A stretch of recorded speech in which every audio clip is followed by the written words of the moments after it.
She texted "thank you" from the spa I booked, while he wore my bathrobe on our couch. I saw it in the background of her selfie. That cheating bitch gifted him my comfort, my scent. I didn't scream. I screenshotted it. Revenge would be as silent as my rage. I booked the spa weekend because I thought she needed space. 3 days away at a quiet mountain retreat, no calls, no stress, no responsibilities. You deserve it, I'd said, rubbing her shoulders as she stared blankly at the TV. She hadn't even looked at me when she muttered, "Thanks, Mark." The next morning, I drove her to the train station myself. Watched her drag the rose gold suitcase I bought last Christmas across the platform like it was loaded with guilt. She waved. Smiled like nothing in the world was wrong. That smile used to mean something. Lately, it felt like a practiced twitch. By the time I got home, the silence hit me harder than I expected. No blow dryer humming through the walls. No endless FaceTime calls on speaker. Just the tick of the hallway clock and the low whine of our aging fridge. I almost missed the noise. Almost. That night, I poured myself a whiskey and scrolled through old photos of us, lazy Sundays, barbecues, her laughing in the passenger seat. I don't know what I was looking for. Some proof that it wasn't all fake. Or some warning I'd missed. At 10:32 p.m., she sent a photo. Candlelit dinner. White robe. Wine glass tipped just enough to suggest she was tipsy, or pretending to be. The message read, "Thanks again, babe. This place is perfect." But it wasn't the dinner I noticed. It wasn't the robe, either. It was what was behind her. The couch. Our couch. The one in our living room. Beige with a coffee stain on the left cushion from when she accidentally spilled mine during a fight. The robe she was wearing, it wasn't the spa's. It was mine. The plush navy one I got from my brother after Dad died. And the worst part? A man's foot, bare, relaxed, propped up on the edge of the cushion. Just the toes. Just enough. I stared at that photo for 15 minutes. Zoomed. Enhanced. Adjusted the contrast. There was no mistake. She had never left. The suitcase was a prop. The goodbye was theater. While I sipped whiskey and felt guilty for wondering if she loved me anymore, that snake was wrapping herself around someone else in the home I paid for. She never went to the spa. She just wanted me gone. I didn't reply. I didn't call. I went into the closet and stared at the empty hook where my robe used to hang. The air smelled faintly of her, vanilla and nerve. Then I pulled out the backup hard drive from my office drawer. Plugged it in. Clicked on the folder I hadn't opened in years. Home Security, Archives. Time to rewind. The security cams were for insurance, mainly. Break-ins, porch pirates, neighbor complaints. She'd always hated them. Said they made her feel watched. I disabled the front notifications months ago to keep the peace, but I never turned off the recordings. That was my one secret. Turns out, I wasn't the only one keeping them. The living room cam faced the entryway, angled just enough to catch the couch and part of the hall. I scrolled back to the morning she left. Friday, 7:43 a.m. There she was, hair in a ponytail, hoodie zipped halfway, dragging the rose gold suitcase across the floor like she couldn't wait to shed it. She stopped near the door. Checked her phone. Paused. Then she turned. Walked straight back down the hall toward our bedroom. 5 minutes later, he arrived. He didn't knock. He used a key. Tall, lean, baseball cap pulled low. He glanced over his shoulder before stepping inside. Like he'd done this before. Like he knew the timing. They didn't talk. She just took his hand and led him down the hall. I scrubbed forward. Bedroom cam, off. One of the compromises we'd made last year after her therapist said it was invading sacred space. I kept watching. Midday, they came out. She wore the robe now. My robe. He had a towel slung over one shoulder like he'd just used my damn shower. They curled up on the couch, laughing at something on her iPad. She rested her head on his chest like it belonged there. The worst part wasn't the betrayal, it was the ease. The comfort. Like this wasn't new. Like this had rhythm. I closed the file. Didn't need to see more. Not yet. Saturday morning, I sent her a message, "How's the spa? Hope you're getting rest." She replied in under a minute. "It's amazing. The massage was everything. Love you. Love you." I stared at those 2 words until they blurred. She sent a selfie. Outside this time, trees behind her, the faintest trace of a mountain ridge. Probably taken months ago on a real trip. Staged. Cropped. Used. Every move she made now had a second layer. I went for a drive that afternoon. Not to escape. To test myself. Past the lake where we had our engagement photos. Past the tiny restaurant where we'd once shared a wine flight and dreams. I parked 2 blocks from home and just sat. She had no idea I knew. And I wasn't going to tell her. Not yet. I started making lists. Passwords she might have changed. Bank statements to check. Names of mutual friends who'd gone silent lately. The slow unspooling of a double life needs precision. The man. Not familiar. Not a friend. Not from work as far as I could tell. But the way he moved, comfortably, told me she trusted him. Maybe more than she trusted me. That was going to be her mistake. Because I didn't need to confront her. I needed her to keep playing the role. Let her think she was winning. Let her rehearse her lies. Let her feel safe enough to slip. Because the more she smiled for the camera, the more rope she gave me. Sunday morning, I made her coffee just the way she liked it, 2 sugars, no cream, a cinnamon dash on top. I brought it to her bedside, kissed her forehead, and said, "Missed you." She smiled with sleep-fogged eyes and murmured, "You're the best." The bitch was rehearsing lines in her own play. She hadn't noticed the spare key was gone. The one she gave him. I took it from the bowl by the entryway when I got back Saturday night. Slid it into my pocket and held it like a trigger. No need to rush the shot. Timing was everything. Over breakfast, she told me about her spa weekend. Her lies were elegant, just enough detail to suggest truth but vague enough to be safe. Facial, deep tissue massage, meditation class. You would have loved it, she said, folding her omelet like a pro. Next time we should go together. Next time. I nodded. Smiled. Sipped my coffee while memorizing the cadence of her voice, the way she avoided my eyes when she mentioned the outdoor sauna. Echo scenes. Symbolic returns. She wore my robe again. Walked around the house in it like it didn't stink of him. I watched her pick up her phone and answer a text with a soft smirk. I made a mental note of the time, 10:13 a.m. Later, when she went to the grocery store, I checked the security log. No saved messages. But I had software for that now. I'd quietly installed a sync app on her old iPad months ago during a tech update. She never noticed. At 10:13 a.m., she'd sent a photo. Not of us.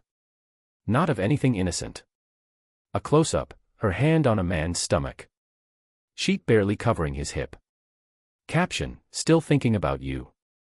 Miss this." She was on my couch this morning, making me eggs. Now she was in someone else's phone, keeping his appetite sharp. I didn't flinch. That's what she was waiting for. A slip. An off comment. A too long stare. Instead, I laid my trap quieter. I checked her location history. She'd disabled sharing 2 months ago, right after her boundaries talk from therapy. But she forgot one thing, the car still synced with our insurance tracking app. She'd left the house 3 times that weekend. None of those routes led to a spa.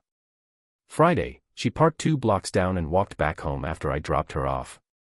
Saturday, she drove 10 minutes to a small bookstore, likely cover, and back. Sunday, nothing. She stayed. I left flowers in the kitchen for her return. A soft note, "You deserve peace." She kissed me harder that night. I wanted to vomit. Instead, I kissed back. Longer than I should have. Let her believe I was still blind. Because the next phase required proximity. I needed her close, cocky, convinced she'd won. The man still hadn't shown his face. Just fragments. Limbs. Shadows in the hall. Like the ghost of my own rage haunting my footage. But ghosts don't get revenge. Men do. I checked our joint accounts. Found a transfer from her to a Tyler M. $600, labeled loan. She'd never mentioned a Tyler. But she had once said she was helping a friend through a rough patch. I just hadn't cared enough to press. That was changing. I printed the footage. Every still frame. Labeled, time-stamped, catalogued. This wasn't confrontation. This was documentation. And she'd just handed me another piece of her rope. Not loudly, just under her breath, around the house, in the kitchen. Old songs from our early years. The kind she'd hum while painting her nails or folding laundry when things were good. It was deliberate. A performance. She wasn't just pretending to be happy. She was rewriting the memory in real time. That Monday, I pretended to work from home. She left for her supposed therapy session around 2 p.m., same time every week. She still called it that. Said it helped her process things. I used to be proud of her for going. Now I know processing meant deleting her conscience one 45-minute slot at a time. She left in a rush, barely said goodbye. I watched from the window as she turned the corner in our Camry. I gave her 3 minutes. Then I opened the drawer where she kept her journals. She never wrote anything damning. Just half-baked affirmations and therapy language. My body is mine, I am not responsible for his comfort, guilt is not growth. The kind of hollow shit you repeat until it sounds like strength. I flipped through until I found a receipt tucked between pages like a bookmark. $298, dinner for 2 at Carrington's. Date, 3 weeks ago. Time, 8:15 p.m. That was the night she told me she was working late for her quarterly report. I'd even brought her dinner that night, left it on her desk while she was in a meeting. She never came out. I called her phone from our landline that day, just to see. It went straight to voicemail. She'd turned on Do Not Disturb and didn't think I'd check. I put the receipt back. Returned the journal exactly as it was. Checked my phone. She hadn't texted from therapy, which she usually did. Going in now. Love you. Little things. Not today. Today I was invisible again. By the time she came back, she was glowing. Fresh-faced. Hair fluffed like she'd been tousled, not therapized. She kissed me on the cheek and asked, "Want to order Thai tonight?" "Sure," I said. "Everything good?" "Better," she smiled. We had a breakthrough. I almost laughed. She had no idea. Later that night, after she fell asleep with her phone face down on the nightstand, I took it. Scanned her face for Face ID. Unlocked. Her texts were clean. Too clean. No messages from Tyler. No strange numbers. Just group chats, recipe swaps, notes to her mom. But that wasn't how people like her communicate. They use apps with vanishing messages. Spaces that look like air until you know where to tap. I checked for apps like Signal, Telegram, Burner. Nothing installed. But she'd logged into a browser session on Discord. And left it open. The thread was titled, Just Venting. Private server. 2 people. Her username at ash.in.recovery. His at timgy4. It started months ago. Jokes. Complaints. Trauma bonding. Then snapshots. Confessions. Night plans. My name came up over 50 times. She called me emotionally stiff, controlling, and, my favorite, a low-key narcissist. He called me just another weak man who thinks he's owed loyalty. She didn't disagree. I didn't get angry. I got quiet. Screenshotted every line. Every emoji. Every half-naked pic they didn't think would matter. I copied the server ID. Sent it to a friend in cybersecurity. Told him I was working on a digital privacy article. Let her sleep. Let her dream. Because the longer she smiled in the dark beside me, the colder her fall would feel. Thursday, 1:12 a.m. I sat in the dark, lit only by the screen of my laptop and the dim pulse of the modem across the room. The download was nearly complete. 22 gigabytes of browser session data. Screenshots, timestamps, metadata. My buddy had come through faster than I expected. Said it wasn't hard, most people have no clue how loud their private spaces are when you know what to listen for. He included the note, "Your wife's got a busy mouth, man." Sorry. I didn't respond. Just kept scrolling. The Discord chat had escalated far beyond venting. It was intimacy disguised as pain. She told him things she'd never said to me, real or imagined. About my inability to evolve, how I held space like a jailer. She even called our marriage a slow bleed. But the part that froze me wasn't her insults. It was the way he coached her through it. Tyler wasn't some fling. He was a strategist. He told her exactly what to say in therapy. What narrative to push. How to reframe control as concern, distance as trauma. Make him think your guilt is about your past, not him. She used those exact words the night she cried on our porch after her third session. He'd been scripting her for months. And she followed every damn line. I searched for his profile. Tracked his IP from the login metadata. Cross-referenced it with the GPS hits from the Camry insurance tracker. One address matched 3 times. 40-minute drive. West Side. Near the Old Mill District.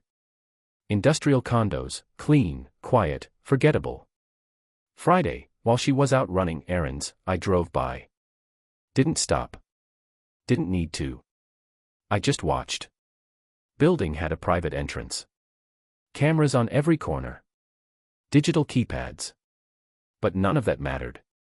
Because she was already sloppy. That night, after dinner, she brought up couples therapy. Said she wanted to heal. Said she was ready to try again. Her voice even cracked like it cost her something. I nodded. Played the part. Asked if Sunday would work. She smiled like she'd won something. Sunday would work perfectly. Because while she thought we'd be sitting across from a therapist, I had a different appointment in mind. That evening, after she went to bed, I reset the password on our shared cloud. She never noticed that it reconnected to all our devices, including hers. Photos backed up in real time. She snapped one at 2:13 a.m. while pretending to be asleep next to me. A mirror shot in the bathroom. Hair tied. Lip bitten. No ring. Caption, thinking about last night. Can't sleep. He replied with a heart. I saved it. Printed it. Labeled the folder, Exhibit A, Adultery. Next was Exhibit B, Financial Fraud. The loan she gave him. I followed the trail. She'd created a fake Venmo business account under a dead LLC I'd shut down years ago. The $600 was the tip of it. Over $4,000 had passed through that ghost name in the last 8 months. All from our joint account. I called our lawyer the next morning. Didn't say much. Just asked what the process would look like if proof existed. I told him I wanted to update our prenup. Said it was just in case. He didn't press. By noon, the document was updated. All I needed was her signature under a benign context, home refinance, he suggested. I prepped the papers. Highlighted the signature lines. Left them on the kitchen table with a note, "Can you look at these today? Bank needs confirmation." She signed them that evening. Didn't even read past the first paragraph. I tucked the folder into the safe under my desk. Not confrontation. Not yet. Just paperwork. Because she wasn't the only one good at playing a part. Saturday, 3:27 p.m. She was folding laundry, humming again, the same off-key tune from 2 days ago. Her hands moved automatically, precise, like she'd been doing it her whole life. Like muscle memory could wash away guilt. I watched from the hallway for a few seconds longer than normal. She caught me and smiled. "You okay?" "Yeah," I said. "Just thinking." "About what?" "Us." She smiled again. Softer this time. Like it meant something. "Snake." She had no idea that 2 hours earlier, I'd met with a private notary to finalize the document she'd signed. Not a bank form. Not a refinance. A waiver. Her right to claim spousal interest in any assets acquired during our marriage, gone. Retroactive. Legal. Witnessed. The lawyer called it a bulletproof maneuver. She called it done without reading. Same outcome. At 5:42 p.m., her phone buzzed. She was in the shower. I let it buzz. 4 times. I picked it up. Didn't unlock it. Just read the previews. Tyler, thinking about tomorrow. Tyler, wear the robe. Tyler, leave the back door open. I placed the phone back exactly where I found it. And then I went downstairs and unlocked the back door myself. I wanted her to feel in control. Sunday morning came clean and gray. Overcast, like the sky knew what was coming. She got dressed like she was headed to therapy, muted tones, soft makeup, that little nervous energy she always wore like a badge of emotional growth. She said, "Wish me luck." I said, "Always." She didn't ask why I wasn't coming. Because she already knew I wouldn't be there. At 11:12 a.m., while she was gone, I uploaded every file, every screenshot, every photo, every chat log, to a private folder. I made a duplicate backup. One I mailed to a friend in another state, sealed with a time-stamped affidavit from my lawyer. Insurance. Then I logged into her work email, easy, since she used the same 3 passwords for everything. I found her team's Slack, her project folders, even her Outlook calendar. Tyler wasn't just some stranger. He was the client. His full name, Tyler Morgan. Founder of a boutique wellness startup she'd onboarded 6 months ago. I found the contracts. The invoices. The late-night calls she claimed were fires to put out. He was more than her lover. He was her leverage. That was going to be her second mistake. Because Monday morning, I scheduled a meeting with her department head. Sent a secure folder. Titled it, Conflict of Interest, Confidential. No commentary. Just evidence. Let the images speak louder than I ever could. But the real sting. I blind copied her. At 4:44 p.m., she texted, "Did you do this?" I didn't reply. She called. I ignored it. At 6:13 p.m., she came home early. I was on the porch, beer in hand, watching the clouds roll over the ridge like something was about to break. She stood there, pale, shaking slightly. "You emailed my boss." I nodded once. Her voice cracked.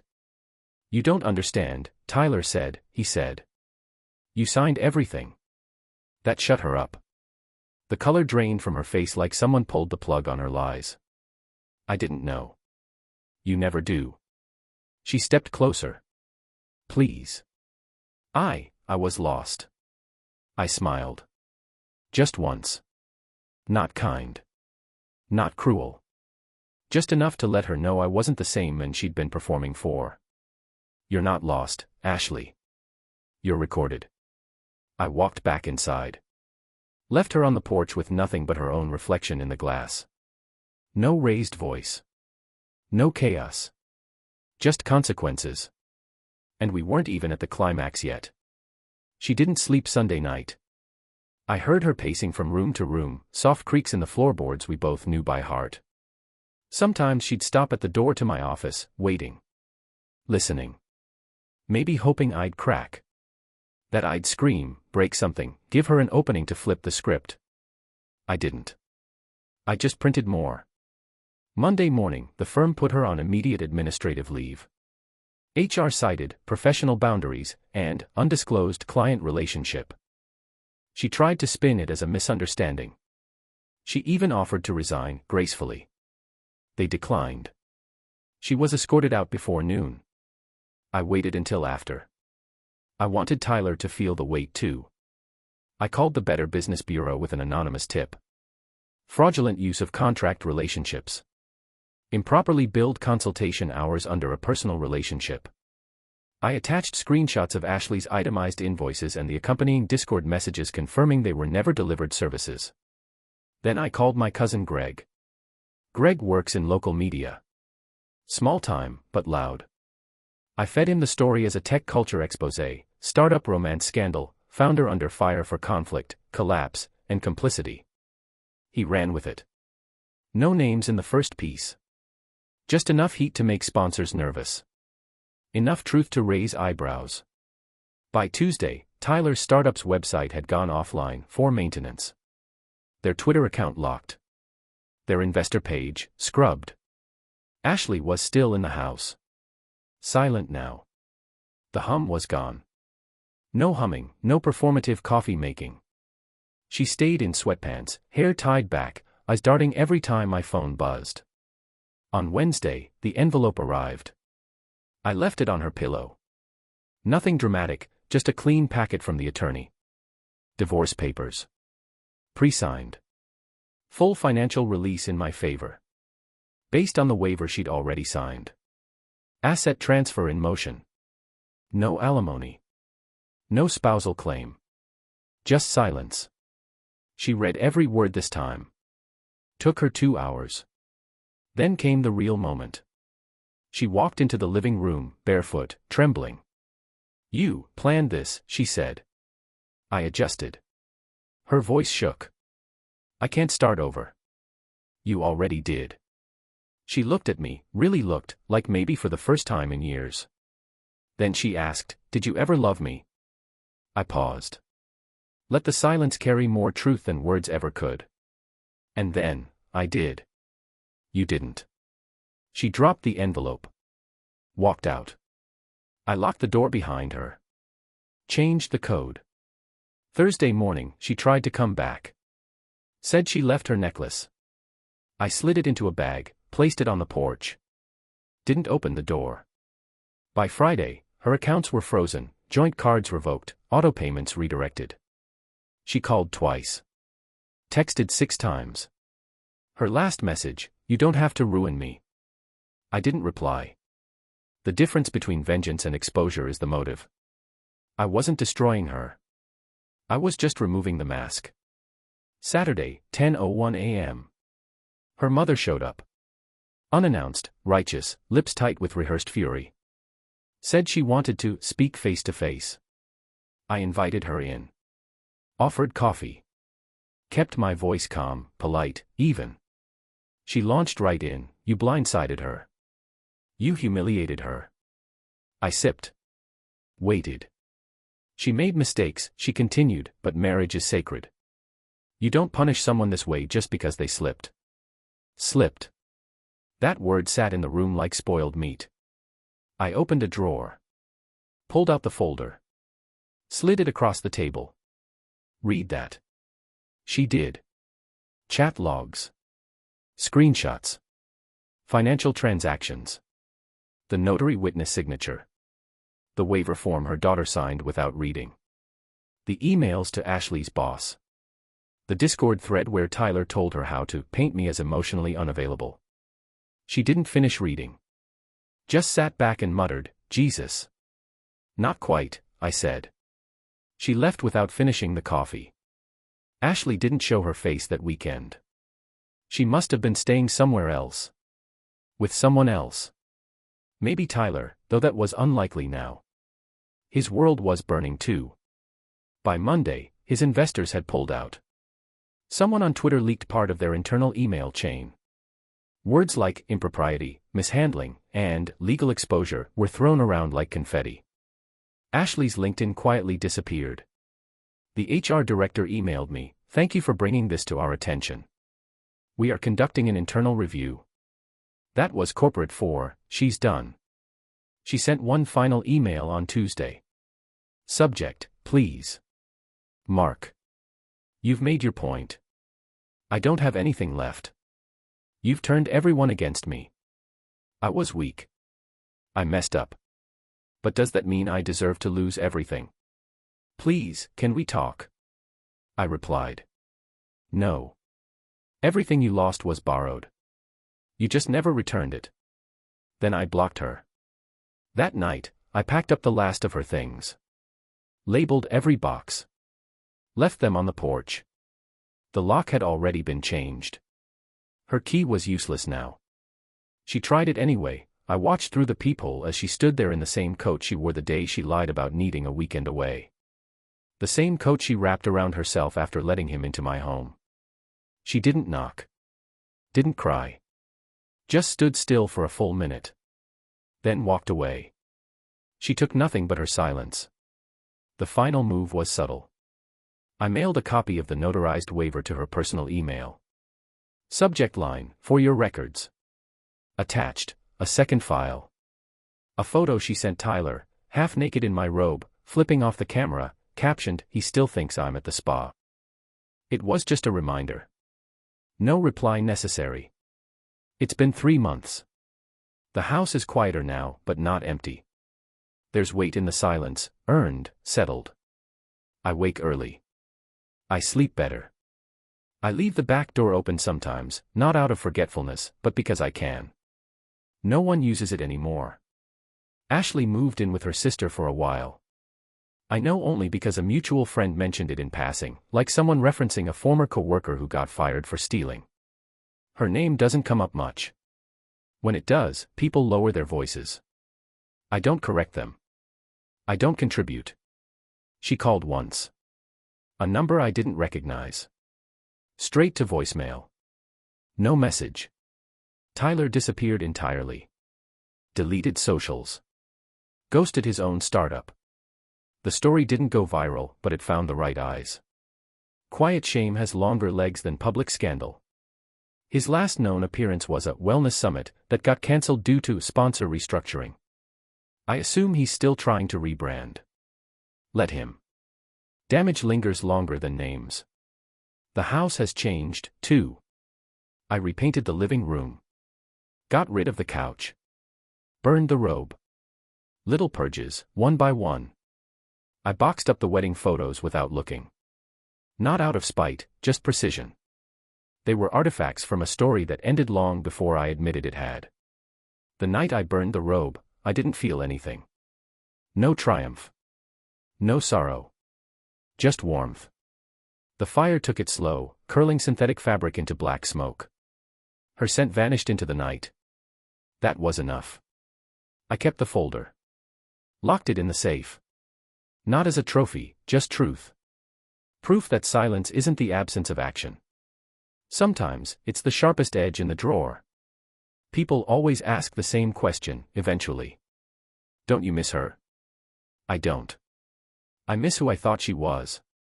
That version died in a bathrobe, wrapped around a stranger's body in a home I built with trust.